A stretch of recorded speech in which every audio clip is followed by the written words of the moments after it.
হয় নিশ্চয়কৈ এই মুহূৰ্তত মই উপস্থিত আছোঁ বৃহত্তৰ নাহৰকটীয়া সমষ্টিৰ চাচনি মৌজাৰ শিঙিবিল দেওধাই গাঁৱত। আৰু শিঙিবিল দেওধাই গাঁৱত এই মুহূৰ্তত মই উপস্থিত আছোঁ ভোগালী মেলাত।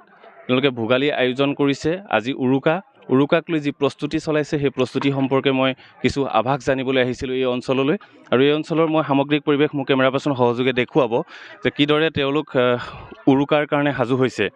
এতিয়া চলি আছে আপোনাৰ পাচলি কটাৰ যি পৰ্ব, পাচলি কটাৰ পৰ্বত আপোনালোকে দেখিছে আলু, কবি, গাজৰ, পিঁয়াজ, এইফালে আপোনাৰ কাঠআলু। বিশেষকৈ কাঠআলুৰ কথা এইকাৰণে ক'ব লাগিব যে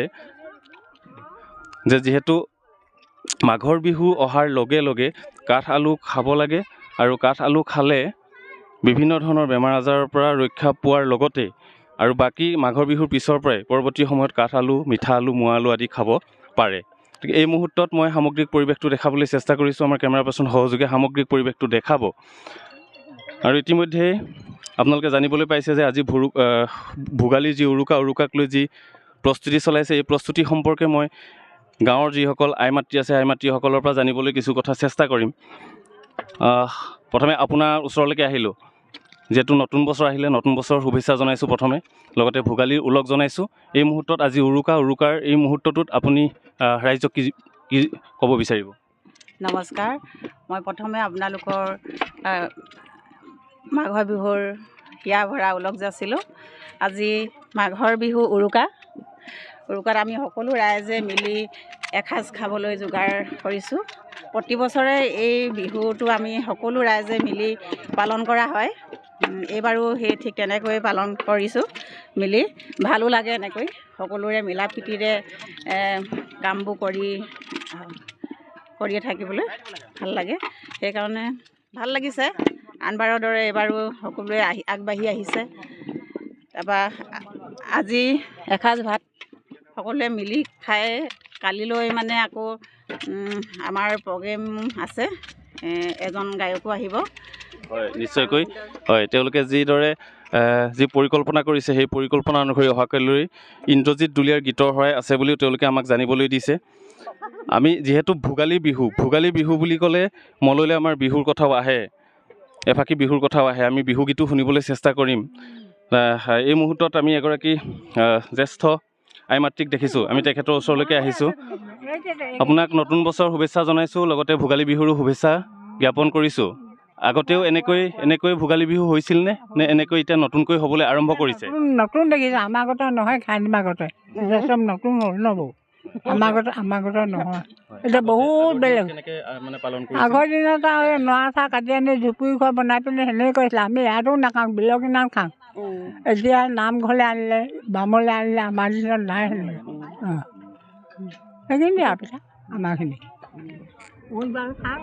হয় নিশ্চয়কৈ। আপোনালোকে গম পাইছে যে আগতে যি ধৰণে খাইছিল এতিয়া তাৰ পৰিৱৰ্তন হৈছে বুলি তেওঁলোকে উল্লেখ কৰিছে। আগৰ দিন নাই, নতুন দিন আহিল। নতুন দিনত ৰাইজে নতুন ধৰণে বিহু উদযাপন কৰিবলৈ লৈছে।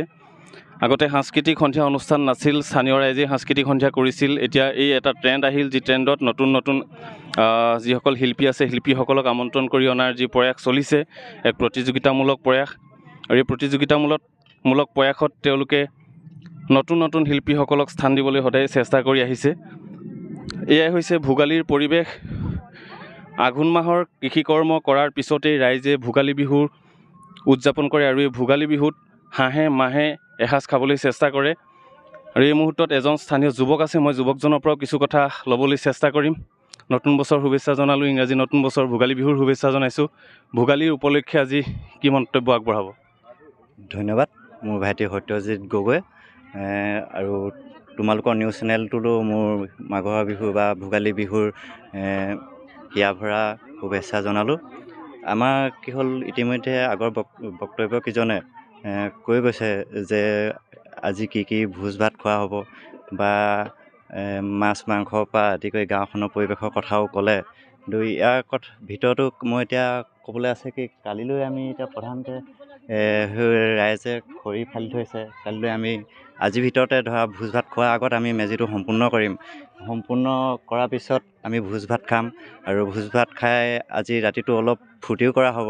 আৰু অহা কালিলৈ আমি পুনৰ এটি সাংস্কৃতিক অনুষ্ঠান ৰাখিছোঁ। ইন্দ্ৰজিৎ দুলীয়া হয়তো তিনিচুকীয়াৰ পৰা আহিব আমাৰ মাজলৈ গীতৰ আনন্দ দিবলৈ। আমি সেই গীত সম্পূৰ্ণভাৱে উপভোগ কৰিম বুলি আমি আশা ৰাখি আছোঁ। ধন্যবাদ। হয়, এয়া আছিল এজন যুৱক অঞ্চলটোৰ। তেওঁলোকে পৰিকল্পনা সম্পৰ্কে আমাক অৱগত কৰিলে। আৰু এজন স্থানীয় যুৱক আছে, আমি তেখেতৰ পৰাও ভোগালী বিহুৰ সম্পৰ্কে কিছু কথা জানিবলৈ চেষ্টা কৰিম। নতুন বছৰ শুভেচ্ছা জনাইছোঁ আৰু ভোগালীৰ শুভেচ্ছা জনাইছোঁ। কি ক'ব এই মুহূৰ্তত? ধন্যবাদ। আমাৰ মানে কি হ'ল, প্ৰতি বছৰে এনেকৈ আমি ইয়াতে গোটেই আমাৰ দেউৰাগুৰি ৰাইজে ইয়াতে আমি মেজি জ্বলোৱা বা এই অনুষ্ঠানভাগে আমি কৰোঁ। তো এই বছৰ অকণমান আমাৰ গাঁৱৰ ৰাইজৰ ইয়াত অকণমান মানে কি এই সাংস্কৃতিক সন্ধিয়া ভাগ আমাৰ ৰখা হৈছে। সেয়া আৰু ব্যতিক্ৰমী ৰূপত হ'ব।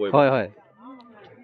এয়া আপোনালোকে দেখিলে কিদৰে দেওধাইবাসী ৰাইজে ভোগালীৰ প্ৰস্তুতি চলাই আছে। আজি উৰুকা দিন, অহাকালিলৈ মেজি জ্বলাব। মেজি জ্বলোৱাৰ পিছতে যি সাংস্কৃতিক অনুষ্ঠান আছে, সাংস্কৃতিক অনুষ্ঠানৰ কথাও আপোনালোকক অৱগত কৰালে।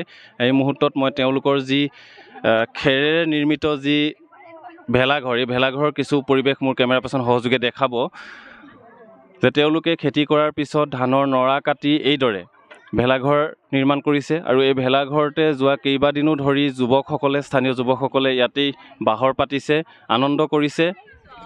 আনন্দ কৰাৰ পিছতে তেওঁলোকে যি ভোগালীৰ দুদিনীয়াকৈ যি ভোগালীৰ উৎসৱৰ আয়োজন কৰিছে, এই ভোগালী উৎসৱৰ তেওঁলোকে সামৰণি পেলাব।